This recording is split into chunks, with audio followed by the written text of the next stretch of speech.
All the choices you made, did you make them again? Hello everyone, welcome back to my channel. Ado ngasigi video sidi aigi title dagi sumayamna khangbiramani ngasi aina sumayam ka aisa na kaishu khalamde basigi video si namgeda ado aise sum aina experience tawrakpa ama oibani na mayam da share tawbase adum important oina khanbagi ai mayam da share tawge na khanjabage video se semjarakpani ado ai ngasi haigadori base sleep paralysis ki matang dane sleep paralysis haraga mayamna adum loina tabiramani ko sleep paralysis experience to mi may ama sulay biramani do aina sum thengnabada haidi lifetime da kanamta experience to dri haiba mi su kaya ma thengne aduga adum khange experience to haiba mi mayam su thengnai ado kano thengna dabanati kaina thengna dabanati masing hena aigi life tadi thengna haidi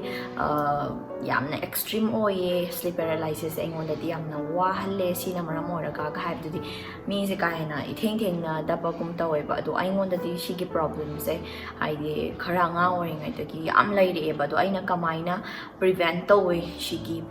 problems haibdu matang na so aina mayamda wa se share tawgena khanjabani ado ihan hanbada akol maidai ronda di hoi sleep paralysis haraga tumbada namba ko namsanbado isha tumbada namba da ki mangak na basu haine ko sleep paralysis se ado sleep paralysis haiba wa pot se karino haraga di akoina tumma matam se ko tumma matam da wakhal si conscious oi doine ba ko conscious oiraga su lengma ngamda do isa se example ai je tumme na khaleji tumbadi haugat laba ai gi wakhal sida ko aduga ai gi manakta mi bu laire na khalsi mi leiba ai gi nakta wari shana ba ko ba everything ai loi ma khang doine ba ai gi hawat pa ngamoi tri ne ba isa si lengma ngamda ba yam wabdo adumaina tawbudu ne ba sleep paralysis ai se do sleep paralysis hai ba pot se ai di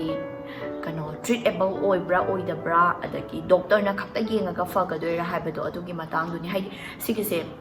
adum usually self treatable oiba pot amane ko haidi problem amane si doctor na matam chupada doctor na yengaga hidak charaga fagani haibadudi adugumbudu leite ba ko haibadi isana hotna jaba ama changne na khalle ko ai experience ki matung inadi ado anamana si se genetic oikalle ko genetic oikalle magi problem se aduga anamana narcolepsy ko narcolepsy haiba problem se laiba mi si de hen experience to we narcolepsy hai di sleep disorder laiba makhaido adu da moi de hen experience to we do without ko narcolepsy sungai laita ba normal person amadu su experience adum to we ai di kem ta du kumba thoido hin do problem laiba na te adum ai experience to we sini na tra experience to we do anamana siki men hai di causes se kama karina causes hai cause to haliba no karina tholiba no hai se lack of sleep ko hai di tumba wat pa adagi tumba ki routine se shift khangdau tongba haibadi hana tumbaga adagi hojik tumi siga khangauda na haidi shift haidi routine khangom hongba gumba adagi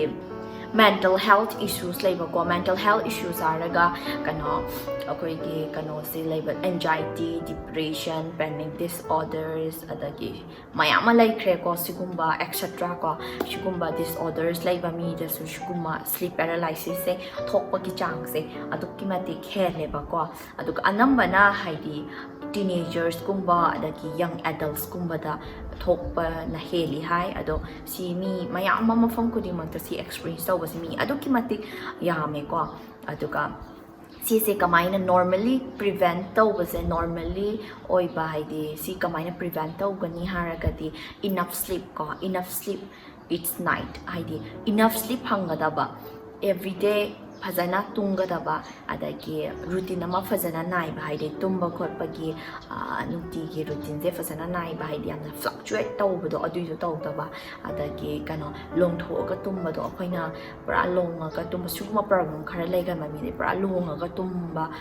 matam se shida hena sigi problem se experience tawbagi chance wangane ba ko ado hoi shina mayam chawrak ba ma briefly explanation ni ko sleep paralysis hay di kamaina prevent hay to ba yaba mawong adagi sleep paralysis kay to kamaina to lino sleep paralysis hay kari na sidagi makata ba thoy do hin to explanation mayam na ni do briefly oina dum aina explain si pizabani hay di explanation je dum tawzabani ado ai gi experience amo kano mayam da aina hu share tawzaragi aina si experience tawra is 2010 ko 2010 atai de gi oigani aina sleep paralysis experience tawra is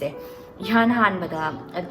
mayam amadi masing thingam da kai tawwe ba sigi experience adubu I loina mukti ning sing direct because it's been more than chahi taragi chang ni sugale dana aina sigi experience tawra ki bai di sigi problem later ki ba se aduna aina experience to ki ba mayam do de ning sing re ado aina khara collect haidi select tawraga ko select tawraga mayam da kano tawzage mayam da I share tawzage aina ningsing is thoidoi dok na ki ba makhai du ne ba ko aina Lakshman Public School da karame aise matam do aina class 10 ka ba matam ni angang adum ori ado aise khara ki gan ba adumaina tawi ba ki gan banina adum ahan hostel changan da di tumba sima di shuknya ya dre ai tumba gi problems yam lai ba tumba ya ganda ba adagi namfu da nami tumna dringai da aise ki da na bane da kwa ithanda phamung ka khala tum hawra ne ba adagi di ahing da mo makeup thola kan se aise mi myam tum malai ram bagi aise mi loina tung re kanam lai tre khanjalaga mo tumbaga yada ba ahing se pung ani ahum adum haugat laga laiba suma problem se yam tawe ba aise adugi numit se aigi phamung se kano matham ka lai makha da tumme ko aide aduga aise mon amana khang ba mon amana nakan na sum thamma do phalang na tap na thai aigi phamung se aduga aise kano maning na aigi maning nanghan sina ko kano da phaklang na onjala ka tumme ba isi pra khu ani ji ko konjala ga khu sumai tawra ko tumme kano mo do na nakan na sumai na khajala ga matai rom da ko khajala ga tumba du da aise tunga sa khangau da bi da husiki ai phamung gi hek na kan du da ai ngon onjala ga nupi ama lepe e ma nupi se mamai do bluish white oye atuga magi masam do khoi bai di akhoi binte wavy gi type da makhwang yawe masam no mamang no sumai sum thadara shi yawe ba kwa makhwang yawe aduga kano da we ma se mamai khar chappe aduga mi masa su khara parap to we ba kwa no ma hodung gi type da ngang e ba ID kori yamna energy do negative energy oi budai ngona hodung gi ta ngangaga ai si konjala tum mani na khuya da di khatang di hangi dana ada ma se do kruk lang ka khala aga sanjan cha khalak pane ba sumai sanjan cha laga ai gi phaklang ga ai gi nangan ge marap ta changi changan ai ngona sogle e ba ma gi khutuna solak pa gi sense ta ta fawe yamna inge ba khu ing du so ama kai haini kuing no makhala ma taw ba kamra doi kuing do sumai sum tawraga ai ki manda la isoga sininge ai ji mi dum usalini nammini dana ko ai mit pang mo mangti na te dana nammini adu so ai ngona sum phawal laga mit ta di uhan ba do mai taw ai ji leng so ngam di ai hawat na ba khona ba si ai so bu kan bi ko lo ka hai na ai ji lai ma ya khuirom me ko wa khal da khuirom jab do adu ka ma se hojiki no pi se bar sanjan jalaga ai ngona di kap maning da di thenga ma ya inge ma se adu ka maning da gi jar kumda makok aigi ko tagi jar to truck launa kangno na kungi bada di aisi makeup se khang tok thole adu ki mati ki re ba aisi khukki am tawre adu ki man ki bada gi aisi tumba ya dre no mi tuma adai nungala ga imana bi kai da share da wai moju ki se ga tawre adu ai ngona adu ki experience ki mati ki bada gi ai one week pra ai tumba ya de ba tumbagi problems adum lai bane sumaina ungtang ki badagi ya giza badai mon aduga aseng ba mitta direct uraga khangde am ki bam poi ado ai tumna bhonar su ne saina phalan onjale dana ai gi maning le pak to ung khalle ba adagi mai jina na matai on thora aga na mo aina khali se mit pangi kai phai ba mit e ocean baga hujiki nupi masak do he ta wakhal do u do imagination da adum tawraga lei ba do adumaina tawe adu yang why suffer tawe ai tum nya ya de adu matunda adu so ai adum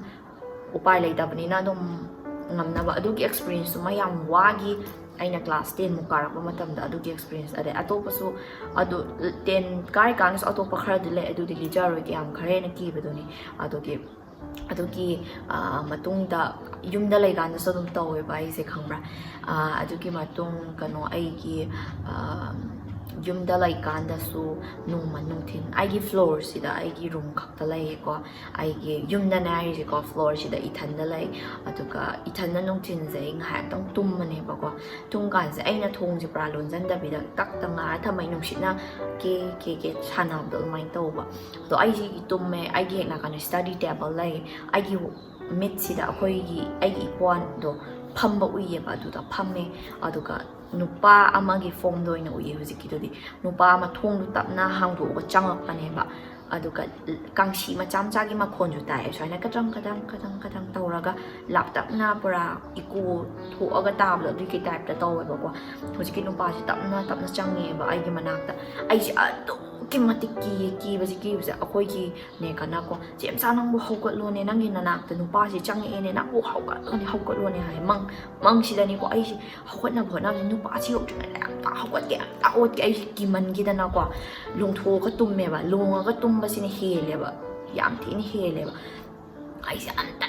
ꯑꯝꯇꯗꯤ ꯍꯧꯒꯠꯀꯦ ꯈꯜꯂꯒ ꯑꯩꯁꯦ ꯍꯧꯒꯠꯅꯕ ꯍꯣꯠꯅꯕꯁꯦ ꯀꯤꯃꯟꯗ ꯏꯁꯥꯁꯦ ꯄꯥꯈꯠꯄꯗꯣ ꯀꯤꯃꯟꯗ ꯑꯗꯨꯃꯥꯏꯅ ꯇꯧꯋꯦ ꯑꯗꯨꯒ ꯅꯨꯄꯥꯁꯤꯅ ꯆꯪꯁꯤꯜꯂꯒ ꯀꯥꯡꯂꯣꯟ ꯃꯌꯥ ꯁꯠ ꯌꯧꯕꯒ ꯃꯤꯠ ꯄꯥꯡꯉꯦꯕ ꯑꯩꯗꯤ ꯋꯥꯟꯁ ꯁꯨꯃꯥꯏꯅ ꯁ꯭ꯂꯤꯞ ꯄꯦꯔꯥꯂꯥꯏꯁꯤꯁ ꯑꯦꯛꯁꯄꯤꯔꯤꯌꯦꯟꯁ ꯇꯧꯔꯒꯗꯤ ꯑꯩꯗꯤ ꯍꯧꯒꯠꯄꯒꯅꯦ ꯑꯗꯨꯛꯀꯤ ꯃꯇꯤꯛ ꯋꯥꯏꯑꯦꯕ ꯏꯁꯥꯁꯦ ꯄꯨꯔꯥ ꯏꯅꯔꯖꯤ ꯀꯩꯝꯇ ꯌꯥꯎꯗꯕꯤ ꯏꯁꯥꯁꯦ ꯄꯨꯔꯥ ꯏꯅꯔꯖꯤ ꯀꯝꯄ꯭ꯂꯤꯠꯂꯤ ꯗ꯭ꯔꯦꯟ ꯇꯧꯔꯒ ꯋꯥꯃꯟꯗꯅ ꯍꯥꯏꯗꯤ ꯀꯩꯅꯣꯝꯃ ꯇꯧꯕꯗꯣ ꯏꯁꯥꯁꯦ ꯑꯗꯨꯃꯥꯏꯅ ꯇꯧꯋꯦꯕ ꯈꯪꯕ꯭ꯔꯥ ꯑꯗꯨꯅ ꯑꯩꯗꯤ ꯍꯦꯛꯇ ꯍꯧꯒꯠꯂꯛꯄꯒ ꯏꯁꯤꯡ ꯊꯛꯑꯦ ꯑꯗꯒꯤ ꯉꯝꯃꯒꯗꯤ ꯃꯥꯏꯁꯤꯗ ꯏꯁꯤꯡ ꯆꯥꯏꯁꯟꯕ ꯏꯁꯥꯗꯁꯨ ꯏꯁꯤꯡ ꯈꯔ ꯆꯣꯠꯍꯟꯕ ꯑꯗꯨꯀꯥꯟꯗ ꯈꯤꯇꯪ ꯒ꯭ꯌꯥꯟ ꯇꯥꯏꯌꯦꯕ ꯏꯁꯥꯁꯦ ꯅꯠꯇ꯭ꯔꯤꯈꯩ ꯌꯥꯝ ꯑꯦꯛꯖꯣꯁꯇꯦꯠ ꯑꯣꯏꯌꯦꯕ ꯑꯗꯨ ꯂꯣꯏꯔꯒ ꯑꯗꯨꯃꯥꯏꯅ ꯇꯧꯕ ꯄ꯭ꯔꯣꯕ꯭ꯂꯦꯝ ꯑꯃ ꯌꯨꯝꯒꯤꯗ ꯑꯗꯣ ꯑꯇꯣꯞꯄꯁꯨ ꯃꯌꯥꯝ ꯂꯩꯔꯤꯀꯣ ꯑꯃꯃꯝ ꯁꯨꯝ ꯈꯟꯒꯠꯂꯒ ꯍꯥꯏꯖꯔꯒꯦ ꯑꯗꯣ ꯑꯩ ꯆꯥꯟꯗꯤꯒꯔꯗ ꯂꯩꯕ ꯃꯇꯝꯗꯁꯨ ꯅꯨꯡꯊꯤꯟ ꯑꯃ ꯑꯩꯒꯤ ꯐꯃꯨꯡ ꯊꯥꯔꯒ ꯐꯃꯨꯡꯒꯤ ꯍꯦꯛ ꯅꯥꯀꯟꯗꯨꯗ ꯊꯣꯡ ꯑꯃ ꯂꯩꯌꯦꯕꯀꯣ ꯑꯗꯨꯗ ꯑꯩꯅ ꯉꯥꯏꯍꯥꯛꯇꯪ ꯇꯨꯝꯃꯒ ꯍꯥꯏꯐꯦꯠ ꯁꯨꯝ ꯌꯥꯎꯍꯜꯂꯀꯥꯟꯁꯤꯗ ꯑꯩꯁꯤ ꯉꯝꯗꯕꯤ ꯍꯧꯔꯦꯕꯀꯣ ꯑꯩꯒꯤ ꯄ꯭ꯔꯣꯕ꯭ꯂꯦꯝꯁꯦ ꯉꯝꯗꯕꯤꯗꯣ ꯍꯧꯔꯛꯑꯕꯅꯦ ꯑꯗꯨꯗ ꯑꯃꯨꯛ ꯉꯝꯗꯕꯤ ꯍꯧꯔꯛꯄꯗꯒꯤ ꯑꯩꯁꯦ ꯍꯧꯒꯠꯂꯒꯦ ꯈꯜꯂꯤꯉꯩꯗ ꯊꯣꯡꯗꯒꯤ ꯅꯨꯄꯤꯗꯣ ꯑꯩꯒꯤ ꯁꯝ ꯁꯨꯃꯥꯏꯅ ꯂꯦꯟꯊ ꯑꯣꯏꯒꯅꯤ ꯃꯥꯒꯤ ꯁꯝꯗꯣ ꯁ꯭ꯋꯥꯏ ꯁꯥꯡꯉꯦ ꯑꯗꯣ ꯍꯥꯏꯐꯦꯠ ꯆꯦꯞꯊꯔꯒ ꯌꯦꯡꯉꯝꯃꯦꯕ ꯑꯩꯉꯣꯟꯗ ꯑꯗꯣ ꯑꯩꯁꯦ ꯑꯗꯨꯝ ꯍꯧꯒꯠꯂꯒ ꯌꯥꯝ ꯀꯤꯖꯩꯌꯦꯕ ꯈꯪꯕ꯭ꯔꯥ ꯁꯨꯃꯥꯏꯅ ꯇꯧꯕ ꯃꯇꯨꯡꯁꯦ ꯑꯗꯣ ꯑꯩꯁꯦ ꯆꯍꯤꯁꯦ ꯑꯗꯨꯀꯥꯟꯗ ꯑꯩꯅ ꯆꯥꯟꯗꯤꯒꯔ ꯂꯩꯔꯕ ꯃꯇꯨꯡ ꯑꯦꯛꯁꯄꯤꯔꯤꯌꯦꯟꯁ ꯇꯧꯔꯛꯏꯁꯤꯗꯤ ꯆꯍꯤ 8-9 ꯁꯨꯔꯛꯑꯕꯅꯤꯅ ꯑꯩꯁꯦ ꯄꯨꯔꯥ ꯌꯨꯁ ꯇꯨ ꯏꯠ ꯑꯣꯏꯕꯒꯤ ꯐꯤꯕꯝꯗ ꯂꯥꯛꯑꯦꯕ ꯍꯥꯏꯗꯤ ꯅꯝꯃꯒ ꯌꯥꯝ ꯀꯤꯖꯩꯌꯦꯕ ꯀꯤꯖꯔꯒꯁꯨ ꯑꯩꯉꯣꯟꯗ ꯀꯤꯔꯒꯁꯨ ꯉꯥꯏꯍꯥꯛꯇꯪ ꯑꯗꯨꯝ ꯂꯥꯛꯅꯔꯒ ꯑꯩ ꯍꯧꯒꯠꯂꯛꯀꯗꯧꯕꯒꯤ ꯍꯥꯏꯕꯒꯤ ꯃꯥꯏꯟꯁꯦꯠ ꯑꯃ ꯂꯩꯈꯤꯕꯒꯤꯀꯣ ꯀꯤꯔꯒꯁꯨ ꯑꯩ ꯍꯥꯟꯅ ꯌꯥꯝ ꯈꯥꯡꯉꯝꯗꯕꯗꯣ ꯈꯥꯡꯕ ꯋꯥꯗꯤ ꯋꯥꯏ ꯍꯧꯒꯠꯅꯕ ꯍꯣꯠꯅꯕꯗꯤ ꯋꯥꯏ ꯑꯗꯣ ꯑꯩꯁꯦ ꯌꯨꯁ ꯇꯨ ꯏꯠ ꯑꯣꯏꯕꯒꯤ ꯇꯥꯏꯞꯇ ꯇꯧꯁꯜꯂꯛꯄꯗꯣ ꯑꯗꯨꯃꯥꯏꯅ ꯇꯧꯋꯦꯕꯀꯣ ꯑꯗꯨꯒ ꯅꯣꯡꯃꯅ ꯑꯩꯒꯤ ꯈꯨꯠ ꯑꯅꯤꯁꯦ ꯄꯨꯔꯥ ꯍꯧꯒꯠ ꯉꯝꯗꯦ ꯍꯥꯏꯔꯒ ꯁꯨꯃꯥꯏꯅ ꯄꯨꯔꯥ ꯈꯨꯠ ꯑꯅꯤꯃꯛ ꯁꯨꯃꯥꯏꯅ ꯆꯤꯡꯈꯠꯂꯒ ꯀꯣꯛ ꯃꯊꯛꯇꯀꯣ ꯁꯨꯃꯥꯏꯅ ꯄꯨꯜꯂꯒ ꯊꯝꯕꯅꯦ ꯑꯩꯁꯦ ꯅꯨꯄꯤ ꯑꯃꯅ ꯃꯁꯝꯒ ꯁꯥꯡꯉꯒ ꯑꯗꯨꯁꯨ ꯍꯧꯒꯠ ꯉꯝꯗꯦ ꯐꯖꯅ ꯋꯥꯏ ꯑꯗꯨꯁꯨ ꯑꯗꯨꯃꯥꯏꯅ ꯑꯦꯛꯁꯄꯤꯔꯤꯌꯦꯟꯁꯁꯦ ꯃꯈꯜ ꯑꯗꯩ ꯅꯨꯡꯗꯥꯡꯗꯒꯨꯝꯕ ꯑꯗꯨꯃꯥꯏꯅ ꯇꯧꯕ ꯃꯇꯝꯁꯤꯗꯀꯣ ꯇꯧꯋꯦ ꯑꯩꯗꯤ ꯌꯥꯝꯅ ꯈꯥꯡꯉꯝꯃꯛꯇ꯭ꯔꯀꯥꯟꯗ ꯃꯤꯀꯞ ꯊꯣꯛꯅꯕ ꯍꯣꯠꯅꯀꯥꯟꯗ ꯂꯥꯎꯕꯗꯒꯤ ꯇꯥꯏꯕꯪ ꯐꯥꯎꯔ ꯂꯥꯎꯕ ꯁꯤꯒꯨꯝꯕꯁꯤ ꯌꯥꯝ ꯂꯥꯎꯋꯦ ꯑꯩꯅ ꯍꯣꯁꯇꯦꯜꯗ ꯂꯩꯀꯥꯟꯗ ꯑꯩꯒꯤ ꯔꯨꯝꯃꯦꯠꯅ ꯑꯗꯨꯝ ꯍꯥꯏꯔꯦ ꯕꯕꯥꯅꯤ ꯅꯪ ꯅꯨꯡꯇꯤꯒꯤ ꯏꯃꯥ ꯂꯥꯎꯋꯦ ꯑꯩ ꯌꯥꯝ ꯀꯤꯖꯩ ꯍꯥꯏ ꯑꯗꯣ ꯑꯩꯅꯗꯤ ꯈꯪꯗ꯭ꯔꯦꯕ ꯑꯩꯗꯤ ꯄꯨꯔꯥ ꯁ꯭ꯂꯤꯞ ꯄꯦꯔꯥꯂꯥꯏꯁꯤꯁꯀꯤ ꯄ꯭ꯔꯣꯕ꯭ꯂꯦꯝ ꯂꯩꯕꯅꯤꯅ ꯅꯨꯡꯇꯤꯒꯤ ꯍꯦꯛꯇ ꯑꯗꯨꯃꯥꯏꯅ ꯂꯥꯎꯒꯟꯕꯤ ꯈꯣꯠꯀꯟꯕꯤꯁꯦ ꯈꯇꯪ ꯇꯧꯋꯦ ꯑꯗꯨꯒ ꯑꯗꯨꯒꯤ ꯑꯇꯣꯞꯄ ꯂꯩꯔꯤꯕ ꯑꯩꯒꯤ ꯔꯨꯝꯃꯦꯠꯅ ꯉꯁꯤꯐꯥꯎ ꯂꯩꯃꯤꯟꯅꯔꯛꯄꯗ ꯑꯅꯝꯕꯅ ꯁꯨꯃꯥꯏꯅ ꯑꯩꯁꯦ ꯍꯦꯛꯇ ꯃꯪ ꯅꯨꯡꯉꯥꯏꯇꯕꯒꯤ ꯑꯇꯧꯕꯗꯣ ꯑꯗꯨꯃꯥꯏꯅ ꯇꯧꯕ ꯑꯗꯒꯤ ꯏꯃꯥ ꯇꯧꯕ ꯑꯗꯒꯤ ꯀꯄꯛꯄꯒꯨꯝꯕ ꯁꯨꯃꯥꯏꯅ ꯌꯥꯝ ꯇꯧꯋꯦꯅ ꯑꯗꯨꯝ ꯑꯩꯒꯤ ꯔꯨꯝꯃꯦꯠꯅ ꯍꯥꯏꯔꯦ ꯑꯩꯈꯣꯏ ꯆꯦꯒ ꯑꯩꯒ ꯑꯗꯨꯝ ꯇꯨꯃꯤꯟꯅꯩ ꯑꯩꯈꯣꯏ ꯆꯦꯅꯁꯨ ꯑꯗꯨꯝ ꯍꯧꯗꯣꯔꯛꯏꯁꯦ ꯃꯁꯤꯡ ꯈꯪꯗ꯭ꯔꯕꯅꯦ ꯑꯩꯅ ꯁꯨꯃꯥꯏꯅ ꯇꯧꯕꯗꯒꯤ ꯍꯥꯏꯗꯤ ꯃꯈꯜ ꯃꯊꯦꯜꯁꯦ ꯍꯥꯏꯗꯤꯃꯈꯜ ꯑꯦꯛꯁꯄꯤꯔꯤꯌꯦꯟꯁꯁꯦ ꯍꯥꯏꯔꯤꯈꯩ ꯂꯣꯏꯅ ꯍꯥꯏꯕ ꯑꯩꯒꯤ ꯑꯦꯛꯁꯄꯤꯔꯤꯌꯦꯟꯁꯁꯦ ꯌꯥꯝꯃꯟꯗ ꯑꯗꯣ ꯑꯩꯁꯤ ꯀꯃꯥꯏꯅ ꯑꯩꯅ ꯄ꯭ꯔꯤꯚꯦꯟ ꯇꯧꯈꯤ ꯍꯥꯏꯕꯗꯨꯅ ꯑꯩꯅ ꯃꯌꯥꯝꯗ ꯍꯥꯏꯖꯒꯗꯧꯔꯤꯕꯁꯦ ꯃꯈꯜꯁꯦ ꯌꯥꯝ ꯊꯤꯅ ꯌꯥꯝꯅ ꯂꯩꯈ꯭ꯔꯦ ꯑꯗꯣ ꯁꯤꯒꯤ ꯈꯔ ꯑꯩꯅ ꯅꯤꯡꯁꯤꯡꯕꯗꯤ ꯑꯇꯣꯞꯄ ꯅꯤꯡꯁꯤꯡꯕꯁꯨ ꯌꯥꯝ ꯂꯩꯔꯤ ꯑꯗꯣ ꯃꯣꯏꯅꯃꯛꯁꯨ ꯈꯔ ꯄꯤꯛ ꯇꯧꯔ ꯍꯥꯏꯗꯤ ꯀꯃꯥꯏꯅ ꯑꯩꯒꯤ ꯑꯦꯛꯁꯄꯤꯔꯤꯌꯦꯟꯁ ꯇꯧꯕꯒꯤ ꯋꯦ ꯍꯥꯏꯗꯤ ꯀꯃꯥꯏꯅ ꯇꯧꯋꯤ ꯑꯩꯉꯣꯟꯗ ꯀꯃꯥꯏꯅ ꯋꯥꯍꯜꯂꯤ ꯍꯥꯏꯕꯗꯣ ꯑꯗꯨꯅꯦꯕ ꯑꯩꯅ ꯃꯌꯥꯝꯅ ꯍꯥꯏꯖꯩꯁꯦ ꯑꯩꯒꯤ ꯑꯦꯛꯁꯄꯤꯔꯤꯌꯦꯟꯁ ꯁꯨꯃꯥꯏꯅ ꯇꯧꯕ ꯃꯤ ꯌꯥꯎꯔꯝꯕꯁꯨ ꯌꯥꯏ ꯑꯗꯣ ꯌꯥꯎꯔꯝꯒꯅꯤꯁꯨ ꯈꯜꯂꯤ ꯑꯩꯒꯤ ꯁꯨꯃꯥꯏꯅ ꯑꯗꯣ ꯑꯦꯛꯁꯄꯤꯔꯤꯌꯦꯟꯁ ꯂꯥꯏꯐ ꯇꯥꯏꯝꯗ ꯑꯦꯛꯁꯄꯤꯔꯤꯌꯦꯟꯁ ꯇꯧꯗ꯭ꯔꯤꯕ ꯃꯤ ꯑꯃꯅꯗꯤ ꯑꯩꯅ ꯍꯥꯏꯔꯤꯕ ꯋꯥ ꯃꯌꯥꯝꯁꯦ ꯍꯥꯏꯖꯟꯅꯕ ꯃꯥꯟꯒꯅꯤ ꯇꯧꯁꯟꯅꯕ ꯕꯕꯥꯅꯤꯅ ꯍꯥꯏꯁꯦ ꯄꯪꯍꯥꯏ ꯍꯥꯏꯖꯅꯕ ꯃꯥꯜꯂꯤ ꯊꯥꯖꯕ ꯉꯝꯗꯦꯒ ꯍꯥꯏꯔꯒꯅꯤ ꯑꯗꯨꯕꯨ ꯑꯦꯛꯁꯄꯤꯔꯤꯌꯦꯟꯁ ꯇꯧꯕ ꯃꯤ ꯃꯈꯩꯅ ꯑꯩꯒꯤ ꯋꯥꯔꯤꯁꯦ ꯇꯥꯔꯒꯗꯤ ꯁꯨꯡꯁꯣꯏ ꯁꯣꯏꯗꯅ ꯑꯟꯗꯔꯁꯇꯦꯟ ꯇꯧꯒꯅꯤ ꯍꯥꯏꯕꯗꯤ ꯁꯨꯡꯁꯣꯏ ꯁꯣꯏꯗꯅ ꯈꯪꯒꯅꯦꯕ ꯍꯥꯏꯗꯤ ꯀꯌꯥꯃꯨꯛ ꯋꯥꯏ ꯀꯌꯥꯝ ꯆꯨꯝꯃꯤ ꯂꯥꯜꯂꯤ ꯍꯥꯏꯕꯗꯣ ꯑꯗꯨꯝ ꯁꯨꯡꯁꯣꯏ ꯁꯣꯏꯗꯅ ꯈꯪꯕꯤꯒꯅꯤ ꯑꯗꯣ ꯑꯦꯛꯁꯄꯤꯔꯤꯌꯦꯟꯁ ꯇꯧꯗ꯭ꯔꯤꯕ ꯃꯤ ꯃꯈꯩ ꯅꯁꯨ ꯑꯟꯗꯔꯁꯇꯦꯟ ꯇꯧꯕꯤꯕ ꯑꯃꯗꯤ ꯗꯔꯀꯥꯔ ꯇꯥꯏꯀꯣ ꯁꯤꯒꯨꯝꯕ ꯄ꯭ꯔꯣꯕ꯭ꯂꯦꯝ ꯂꯩꯕ ꯔꯨꯝꯃꯦꯠꯄꯨ ꯑꯣꯏꯔꯣ ꯑꯃꯕꯨ ꯑꯣꯏꯔꯣ ꯇꯧꯀꯥꯟꯗ ꯑꯟꯗꯔꯁꯇꯦꯟ ꯇꯧꯕꯤꯌꯣ ꯍꯥꯏꯗꯤ ꯑꯟꯗꯔꯁꯇꯦꯟ ꯇꯧꯗꯕꯤꯗ ꯃꯥꯏꯁꯤ ꯄꯪꯇꯧ ꯇꯧꯗꯣ ꯄꯨꯔꯥ ꯕꯦꯔꯥꯅꯤ ꯈꯣꯠꯅ ꯈꯟꯒꯅꯨ ꯃꯤ ꯍꯥꯏꯁꯤ ꯈꯦꯠꯅꯩ ꯅꯠꯇ꯭ꯔꯥ ꯃꯤ ꯍꯥꯏꯁꯦ ꯄ꯭ꯔꯣꯕ꯭ꯂꯦꯝ ꯂꯩꯕ ꯂꯩꯇꯕ ꯑꯗꯨ ꯑꯗꯥꯏ ꯍꯥꯏꯗꯤ ꯃꯤ ꯈꯨꯗꯤꯡꯃꯛ ꯄ꯭ꯔꯣꯕ꯭ꯂꯦꯝ ꯂꯩ ꯑꯗꯨ ꯗꯤꯐ꯭ꯔꯦꯟ ꯋꯦꯗ ꯑꯣꯏꯕꯩ ꯋꯥꯅꯤ ꯑꯗꯨꯅ ꯑꯟꯗꯔꯁꯇꯦꯟ ꯇꯧꯔꯒ ꯁꯞꯄꯣꯔꯠ ꯇꯧꯕꯤꯌꯣ ꯑꯗꯒꯤ ꯃꯤꯗꯨꯅ ꯑꯗꯨꯒꯨꯝꯕꯗꯣ ꯍꯦꯟꯅ ꯀꯃꯥꯏꯅ ꯇꯧꯒꯅꯤ ꯈꯣꯠꯀꯅꯤ ꯍꯥꯏꯕꯗꯣ ꯐꯖꯅ ꯋꯥꯔꯤ ꯁꯥꯗꯣꯛꯄꯤꯕ ꯈꯣꯠꯄ ꯁꯨꯃꯥꯏꯅ ꯈꯤꯇꯪ ꯇꯧꯕꯤꯌꯣꯕꯀꯣ ꯑꯩꯅ ꯍꯥꯏꯖꯅꯤꯡꯕꯗꯤ ꯑꯗꯨꯒ ꯑꯩ ꯀꯃꯥꯏꯅ ꯄ꯭ꯔꯤꯚꯦꯟ ꯇꯧꯋꯦ ꯍꯥꯏꯗꯤ ꯂꯦగ్ ꯀ꯭ꯔꯦꯝꯁꯨ ꯌꯥꯝ ꯇꯧꯋꯦ ꯑꯩꯁꯦ ꯅꯨꯡꯗꯥꯡ ꯇꯨꯝꯀꯥꯟꯗ ꯃꯩꯇꯩꯔꯣꯟꯅ ꯀꯩ ꯍꯥꯏꯅꯤ ꯍꯨꯏꯅꯥꯎ ꯁꯨꯖꯥ ꯀꯥꯕ ꯍꯥꯏꯗꯣꯏꯔꯥ ꯈꯣꯡꯁꯦ ꯀꯟꯖꯜꯂ ꯆꯤꯡꯖꯜꯂꯛꯑꯒ ꯅꯥꯕꯅ ꯈꯥꯡꯉꯝꯗꯕꯗꯣ ꯑꯗꯨꯃꯥꯏꯅ ꯈꯣꯡꯁꯦ ꯇꯨꯝꯃꯤꯉꯩꯗ ꯑꯩꯈꯣꯏꯒꯤ ꯈꯣꯡꯁꯦ ꯀꯟꯖꯜꯂꯒ ꯄꯨꯔꯥ ꯄꯨꯡꯀꯟ ꯀꯟꯖꯜꯂꯛꯄꯗꯣ ꯏꯁꯀꯤꯟꯁꯦ ꯁꯨꯃꯥꯏꯅ ꯃꯦꯠꯄ ꯉꯝꯗꯈꯩ ꯀꯟꯕꯗꯣ ꯀꯟꯕ ꯃꯇꯝꯗ ꯈꯥꯡꯉꯒ ꯂꯩꯒꯅꯣꯕ ꯃꯦꯠꯊꯠꯂꯣꯕ ꯀꯟꯅ ꯍꯥꯏꯗꯤ ꯁꯨꯃꯥꯏꯅ ꯃꯁꯥꯖ ꯇꯧꯋꯣꯕ ꯈꯣꯡꯗꯣ ꯃꯦꯠꯂꯒ ꯂꯩꯗꯅ ꯈꯣꯡꯗꯣ ꯑꯩꯗꯤ ꯁꯨꯃꯥꯏꯅ ꯈꯨꯗꯨꯝꯁꯤꯅ ꯄꯥꯛ ꯊꯨꯒꯥꯏꯔꯒ ꯀꯟꯅ ꯃꯁꯥꯖ ꯇꯧꯔꯒ ꯊꯨꯒꯥꯏꯌꯦꯕ ꯑꯗꯨꯃꯥꯏꯅ ꯋꯥꯟꯁ ꯇꯧꯈꯤꯗꯩꯗꯤ ꯑꯗꯨꯝ ꯉꯥꯏꯍꯥꯛꯇꯪꯗꯤ ꯅꯥꯏꯌꯦꯕ ꯆꯠꯄ ꯉꯝꯗꯦꯕ ꯐꯖꯅ ꯂꯦగ్ ꯀ꯭ꯔꯦꯝꯁ ꯌꯥꯝ ꯂꯩꯕ ꯃꯤꯒ ꯁ꯭ꯂꯤꯞ ꯄꯦꯔꯥꯂꯥꯏꯁꯤꯁ ꯇꯧꯕꯒ ꯌꯥꯝꯅ ꯔꯤꯂꯦꯠ ꯂꯩꯅꯩ ꯍꯥꯏꯗꯤ ꯌꯥꯝꯅ ꯃꯔꯤ ꯂꯩꯅꯩꯌꯦꯕꯀꯣ ꯑꯩ ꯂꯦగ్ ꯀ꯭ꯔꯦꯝ ꯌꯥꯝ ꯇꯧꯋꯤ ꯁ꯭ꯂꯤꯞ ꯄꯦꯔꯥꯂꯥꯏꯁꯤꯁ ꯇꯧꯋꯤ ꯑꯗꯨꯒ ꯇꯨꯝꯕ ꯈꯔ ꯌꯥꯒꯟꯗꯦ ꯂꯦꯛ ꯑꯣꯐ ꯁ꯭ꯂꯤꯞ ꯍꯥꯏꯇꯥꯔꯦ ꯑꯗꯨꯒꯤ ꯄ꯭ꯔꯣꯕ꯭ꯂꯦꯝ ꯈꯔ ꯂꯩꯌꯦꯕꯀꯣ ꯑꯗꯨ ꯀꯃꯥꯏꯅ ꯑꯩꯅ ꯄ꯭ꯔꯤꯚꯦꯟ ꯇꯧꯈꯤ ꯍꯥꯏꯕꯗꯨꯗ ꯂꯥꯛꯑꯁꯦ ꯑꯩ ꯏꯊꯟꯗ ꯁꯤꯒꯤ ꯋꯥꯈꯜꯁꯦ ꯁꯨꯡꯈꯟ ꯈꯟꯖꯜꯂꯨꯗꯦ ꯑꯗꯣ ꯑꯩ ꯍꯟꯗꯛ ꯌꯨꯝ ꯊꯣꯛꯂꯛꯑꯕ ꯃꯇꯨꯡꯁꯤꯗ ꯏꯊꯟꯗ ꯅꯣꯇꯤꯁ ꯇꯧꯖꯔꯛꯄꯗꯣ ꯑꯩ ꯁꯨꯃꯥꯏꯅ ꯌꯥꯝ ꯄ꯭ꯔꯣꯕ꯭ꯂꯦꯝ ꯂꯩꯔꯝꯕꯗꯣ ꯍꯧꯖꯤꯛꯇꯤ 90% ꯍꯟꯊꯈ꯭ꯔꯦ ꯑꯗꯣ ꯁꯤ ꯀꯔꯤ ꯃꯔꯝ ꯑꯣꯏꯔꯝꯕ ꯌꯥꯏ ꯑꯩꯈꯣꯏ ꯆꯦꯗꯁꯨ ꯍꯪꯉꯦ ꯅꯨꯡꯗꯥꯡꯗ ꯑꯩ ꯁꯨꯃꯥꯏꯅ ꯂꯥꯎꯕꯤ ꯈꯣꯠꯄꯤ ꯇꯧꯗ꯭ꯔꯣ ꯑꯩꯈꯣꯏ ꯆꯦꯅ ꯍꯥꯏ ꯅꯪ ꯌꯥꯝ ꯏꯝꯄ꯭ꯔꯨꯞ ꯂꯩꯔꯦ ꯈꯣꯠꯂꯦ ꯍꯥꯏ ꯑꯗꯣ ꯑꯩꯒꯤ ꯑꯣꯏꯅ ꯃꯤꯒꯤ ꯈꯦꯠꯅꯕ ꯌꯥꯏꯀꯣ ꯑꯗꯣ ꯑꯩꯒꯤ ꯑꯣꯏꯅꯗꯤ ꯀꯃꯥꯏꯅ ꯍꯦꯟꯅ ꯏꯝꯄ꯭ꯔꯨꯞ ꯑꯣꯏꯅ ꯈꯟꯖꯔꯛꯏꯁꯦ ꯔꯤꯖꯟꯁꯦ ꯑꯦꯚ꯭ꯔꯤꯗേ ꯑꯦꯛꯁꯔꯁꯥꯏꯁ ꯇꯧꯕ ꯑꯦꯛꯁꯔꯁꯥꯏꯁ ꯇꯧꯕꯁꯦ ꯏꯁ ꯚꯦꯔꯤ ꯏꯝꯄꯣꯔꯇꯦꯟ ꯑꯦꯛꯁꯔꯁꯥꯏꯁ ꯇꯧꯕ ꯃꯇꯝꯗ ꯑꯩꯈꯣꯏꯒꯤ ꯁ꯭ꯇꯦꯃꯤꯅꯥ ꯍꯦꯟꯒꯠꯀꯅꯤ ꯁ꯭ꯇꯔꯦꯡꯊ ꯍꯦꯟꯒꯠꯀꯅꯤ ꯑꯗꯒꯤ ꯁ꯭ꯇ꯭ꯔꯦꯁ ꯌꯥꯝ ꯂꯩꯕ ꯃꯤꯁꯦ ꯑꯦꯛꯁꯔꯁꯥꯏꯁ ꯇꯧꯕꯁꯦ ꯌꯥꯝꯅ ꯀꯥꯟꯅꯩꯌꯦꯕꯀꯣ ꯁ꯭ꯇ꯭ꯔꯦꯁ ꯌꯥꯝ ꯂꯩꯕ ꯃꯤꯁꯦ ꯑꯦꯛꯁꯔꯁꯥꯏꯁ ꯇꯧꯕ ꯃꯇꯝꯗ ꯁ꯭ꯇ꯭ꯔꯦꯁ ꯂꯦꯚꯦꯜꯗꯣ ꯍꯟꯊꯒꯅꯦꯕ ꯑꯗꯣ ꯁ꯭ꯇ꯭ꯔꯦꯁ ꯌꯥꯝ ꯂꯩꯕ ꯌꯥꯝ ꯂꯩꯕ ꯗꯤꯄ꯭ꯔꯦꯁꯟ ꯂꯩꯕꯀꯣ ꯑꯗꯨꯒꯨꯝꯕ ꯃꯤꯗꯅꯁꯨ ꯍꯦꯟꯅ ꯁꯤꯒꯨꯝꯕ ꯁ꯭ꯂꯤꯞ ꯄꯦꯔꯥꯂꯥꯏꯁꯤꯁꯁꯦ ꯂꯩꯗꯣꯏꯅꯦ ꯑꯗꯣ ꯁ꯭ꯇ꯭ꯔꯦꯁ ꯍꯟꯊꯔꯛꯄ ꯗꯤꯄ꯭ꯔꯦꯁꯟ ꯍꯟꯊꯔꯛꯄ ꯍꯥꯏꯕꯁꯦ ꯑꯣꯕꯚꯤꯌꯁꯂꯤ ꯁ꯭ꯂꯤꯞ ꯄꯦꯔꯥꯂꯥꯏꯁꯤꯁꯀꯤ ꯄ꯭ꯔꯣꯕ꯭ꯂꯦꯝ ꯑꯦꯛꯁꯄꯤꯔꯤꯌꯦꯟꯁ ꯇꯧꯕꯒꯤ ꯆꯥꯡꯁꯨ ꯍꯥꯏꯗꯤ ꯍꯟꯊꯔꯛꯀꯗꯣꯏꯅꯦꯕ ꯅꯠꯇ꯭ꯔꯥ ꯑꯗꯨꯅ ꯑꯦꯛꯁꯔꯁꯥꯏꯁ ꯐꯖꯅ ꯇꯧꯋꯦ ꯑꯩ ꯑꯦꯚ꯭ꯔꯤꯗേ ꯍꯣꯏ ꯑꯩ ꯅꯣꯏꯌꯦ ꯆꯨꯝꯃꯦ ꯑꯩ ꯅꯣꯏꯀꯣ ꯑꯗꯣ ꯅꯣꯏꯕ ꯑꯣꯔ ꯀꯪꯕ ꯏꯠꯁ ꯗꯤꯐ꯭ꯔꯦꯟ ꯊꯤꯡ ꯑꯩꯈꯣꯏ ꯁ꯭ꯋꯥꯏꯒꯤ ꯃꯤꯗꯤ ꯈꯜꯂꯦ ꯀꯪꯉꯗꯤ ꯑꯦꯛꯁꯔꯁꯥꯏꯁ ꯇꯧꯗ꯭ꯔꯁꯨ ꯌꯥꯏ ꯍꯥꯏꯕ ꯑꯃ ꯀꯪꯕ ꯅꯣꯏꯕ ꯏꯠ ꯗꯖꯟ ꯃꯦꯇꯔ ꯀꯪꯕ ꯅꯣꯏꯕꯅ ꯇꯣꯉꯥꯟꯕ ꯋꯥꯔꯤꯅꯤ ꯑꯦꯛꯁꯔꯁꯥꯏꯁ ꯇꯧꯔꯤꯁꯤꯅ ꯐꯤꯠ ꯑꯣꯏꯅ ꯂꯩꯅꯕ ꯍꯦꯜꯗꯤ ꯑꯣꯏꯅ ꯂꯩꯅꯕ ꯀꯪꯕ ꯈꯨꯗꯤꯡꯃꯛ ꯍꯦꯜꯗꯤ ꯅꯠꯇꯦ ꯅꯣꯏꯕ ꯈꯨꯗꯤꯡꯃꯛ ꯍꯦꯜꯗꯤ ꯅꯠꯇꯦꯀꯣ ꯑꯗꯨꯅ ꯑꯦꯛꯁꯔꯁꯥꯏꯁ ꯇꯧꯔꯤꯁꯦ ꯍꯦꯜꯗꯤ ꯑꯣꯏꯅ ꯂꯩꯅꯕꯅꯦꯕꯀꯣ ꯍꯥꯏꯗꯤ ꯁ꯭ꯇꯔꯦꯡꯊ ꯁ꯭ꯇꯦꯃꯤꯅꯥ ꯐꯖꯅ ꯂꯩꯅꯕ ꯅꯥꯗꯅꯕ ꯏꯁꯥ ꯌꯥꯡꯅꯕ ꯐꯤꯠ ꯑꯣꯏꯅꯕ ꯁꯤꯒꯨꯝꯕ ꯃꯌꯥꯝꯒꯤꯅꯦꯕ ꯑꯗꯨꯅ ꯑꯦꯚ꯭ꯔꯤꯗേ ꯑꯦꯛꯁꯔꯁꯥꯏꯁ ꯇꯧꯕꯁꯤꯅ ꯑꯩꯉꯣꯟꯗ ꯌꯥꯝ ꯑꯗꯨꯛꯀꯤ ꯃꯇꯤꯛ ꯏꯝꯄ꯭ꯔꯨꯞ ꯂꯩꯍꯜꯂꯦ ꯑꯗꯒꯤ ꯐꯖꯅ ꯇꯨꯝꯕ 6 hours ꯃꯤꯅꯤꯃꯝ 6 hours ꯇꯨꯝꯕꯤꯌꯣ ꯑꯗꯒꯤ ꯃꯦꯗꯤꯇꯦꯁꯟ ꯇꯧꯕꯁꯦ ꯑꯗꯨꯛꯀꯤ ꯃꯇꯤꯛ ꯀꯥꯟꯅꯩꯌꯦ ꯍꯥꯏꯗꯤ ꯇꯨꯝꯃꯝꯗꯥꯏꯗ ꯄ꯭ꯔꯦꯌꯔ ꯇꯧꯋꯣ ꯏꯚꯟ ꯗꯣ ꯍꯥꯏꯗꯤ ꯃꯦꯗꯤꯇꯦꯁꯟꯃꯛ ꯇꯧꯕ ꯉꯝꯗ꯭ꯔꯁꯨ ꯄ꯭ꯔꯦꯌꯔ ꯇꯧꯋꯣ ꯇꯨꯝꯃꯝꯗꯥꯏꯗ ꯑꯦꯠꯂꯤꯁ 1 to 2 minutes ꯐꯖꯅ ꯄ꯭ꯔꯦꯌꯔ ꯇꯧ ꯇꯨꯝꯃꯝꯗꯥꯏꯗ ꯍꯧꯒꯠꯂꯛꯄꯗ ꯐꯖꯅ ꯄ꯭ꯔꯦꯌꯔ ꯇꯧꯕꯤꯌꯨꯀꯣ ꯍꯥꯏꯗꯤ ꯃꯦꯗꯤꯇꯦꯁꯟ ꯇꯧꯕꯗ ꯑꯩꯈꯣꯏꯒꯤ ꯌꯣꯒꯥ ꯃꯦꯗꯤꯇꯦꯁꯟꯒ ꯂꯩꯌꯦꯅ ꯑꯗꯨ ꯅꯠꯇꯦ ꯑꯩꯅ ꯇꯧꯖꯔꯤꯕ ꯃꯦꯗꯤꯇꯦꯁꯟꯁꯦ ꯁ꯭ꯄꯤꯔꯤꯆꯨꯋꯦꯜꯒꯤ ꯑꯣꯏꯕ ꯑꯗꯨꯒꯨꯝꯕ ꯃꯦꯗꯤꯇꯦꯁꯟꯅꯦꯀꯣ ꯐꯖꯅ ꯇꯨꯝꯃꯝꯗꯥꯏꯗ ꯏꯁꯣꯔ ꯅꯤꯡꯁꯤꯡꯉꯒ ꯃꯦꯗꯤꯇꯦꯁꯟ ꯇꯧꯕꯅꯦ ꯑꯩꯒꯤ ꯃꯦꯗꯤꯇꯦꯁꯟꯁꯦ ꯑꯗꯣ ꯃꯦꯗꯤꯇꯦꯁꯟ ꯇꯧꯕ ꯑꯗꯒꯤ ꯑꯦꯛꯁꯔꯁꯥꯏꯁ ꯐꯖꯅ ꯇꯧꯕ ꯇꯨꯝꯕꯁꯦ ꯌꯥꯝ ꯊꯦꯡꯅ ꯇꯨꯝꯕ ꯈꯣꯠꯄ ꯇꯧꯕꯤꯗꯕ ꯍꯥꯏꯗꯤ ꯈꯤꯇꯪ ꯆꯥꯡ ꯑꯃꯗ 6 hours ꯃꯤꯅꯤꯃꯝ ꯇꯨꯝꯅꯕ ꯍꯣꯠꯅꯕꯤꯕ ꯑꯗꯒꯤ ꯌꯥꯔꯤꯈꯩ ꯂꯣꯡꯊꯣꯛꯑꯒ ꯇꯨꯝꯕꯤꯗꯕ ꯂꯣꯡꯊꯣꯛꯑꯒ ꯉꯥꯏꯍꯥꯛꯇꯪ ꯇꯨꯝꯃꯁꯨ ꯍꯥꯏꯗꯤ ꯈꯤꯇꯪ ꯁꯤꯗꯤ ꯀꯟꯇ꯭ꯔꯣꯜꯕꯨꯗꯤ ꯇꯧꯕ ꯉꯝꯕ ꯅꯠꯇꯦ ꯑꯩꯅ ꯇꯨꯝꯀꯥꯟꯗ ꯂꯣꯡꯅ ꯇꯨꯝꯃꯤꯔ ꯑꯗꯣ ꯂꯣꯡꯅ ꯇꯨꯝꯕꯁꯤꯅ ꯍꯦꯟꯅ ꯄ꯭ꯔꯣꯕ꯭ꯂꯦꯝ ꯂꯩꯒꯅꯦꯕ ꯑꯗꯣ ꯁꯨꯃꯥꯏꯅ ꯃꯦꯟꯂꯤ ꯑꯩꯒꯤ ꯍꯦꯟꯅ ꯏꯝꯄ꯭ꯔꯨꯞ ꯂꯩꯈ꯭ꯔꯤꯁꯦ ꯑꯦꯛꯁꯔꯁꯥꯏꯁ ꯇꯧꯕꯁꯦ ꯑꯩꯉꯣꯟꯗ ꯑꯗꯨꯛꯀꯤ ꯃꯇꯤꯛ ꯍꯦꯟꯅ ꯑꯩ ꯑꯗꯨꯝ ꯁꯥꯔꯗꯥꯗ ꯂꯩꯕꯗꯒꯤ ꯄ꯭ꯔꯣꯕ꯭ꯂꯦꯝꯁꯤ ꯀꯥ ꯍꯦꯟꯅ ꯂꯩꯈꯤꯗ꯭ꯔꯦꯕ ꯍꯟꯗꯛꯅ ꯍꯦꯟꯅ ꯏꯝꯄ꯭ꯔꯨꯞ ꯑꯣꯏꯔꯛꯑꯦꯕ ꯌꯨꯝꯊꯣꯛꯂꯛ ꯁꯥꯔꯗꯥꯗ ꯂꯩꯀꯥꯟꯗ ꯑꯩꯅ ꯁꯤꯒꯤ ꯄ꯭ꯔꯣꯕ꯭ꯂꯦꯝ ꯊꯦꯡꯅꯩ ꯋꯥꯟꯁ ꯑꯣꯔ ꯇꯨꯋꯥꯏꯁ ꯆꯍꯤ ꯑꯅꯤꯗꯨꯗ ꯋꯥꯟꯁ or twice khakhtang ai experience tawe ama khakti nimsing ai na experience tawa adagi hena experience e tawgidre ba ko second year karakpa da aina sharda kano aina master tawbagi second year karakpa loibagi chahi do aduidu da aise kano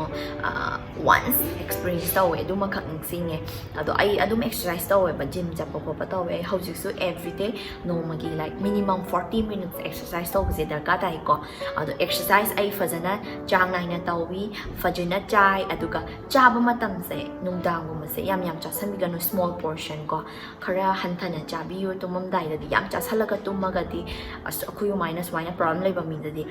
haidi kano experience tawbagi haidi kano sleep paralysis tawbagi kano se level haidi chance se wange ba ko aduna tum kanung dang da yari makai khatang small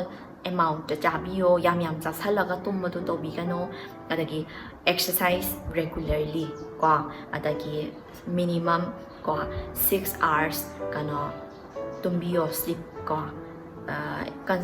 sleep a consistent sleep routine every day like no mana pung nipan na tungma no mana pung baro ta tungma taw taba pung tara natraga drama toy ani gi marak se tungraga de dum tumbiba adagi enough sleep dakata ko aina hajakre 6 hours minimum natra ade chinja phaba chabiyo chinja fatta ba cha san ga nandi kaisyo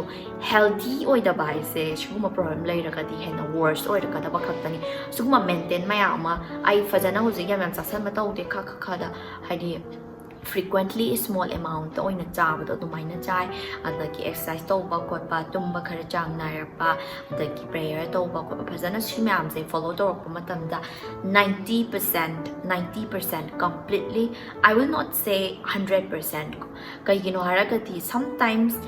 ko hardly ni adusu ko oftenly nate I experience ti tawe tawde habati shunya mak yaroi but 90% ta pura handagreba aduna improve se aduki matik la e mayam aigi ngasigi experience mayam se haiti sungyo shoida na kanaram ngani useful oigani ani mi khudi mota useful oiram da bayai maram de mi khudi ma experience taw na tamina natrane akoi experience taw mayam na de understand taw bikani aduka si se isana self treatable oiba pot ni aduna isana treat tawzana ba haidi phazana mayam aigi oina di adumaina improve la e adumayam so adum try tawraga improve la kani haibasima di aigi chepa thazabani ado mayam da kanaba piramgani na khalli ado makhata ba video nungai ba puraga so ai lakna mukhata ge do ngasigi di matan se loisale wasi am ngangre ai ado ngasigi di kainarasi mayam asoi ba yaraga su mayam na napiu ado ngasigi di matan se loishajarage mathang thengnarasi okay adidi bye bye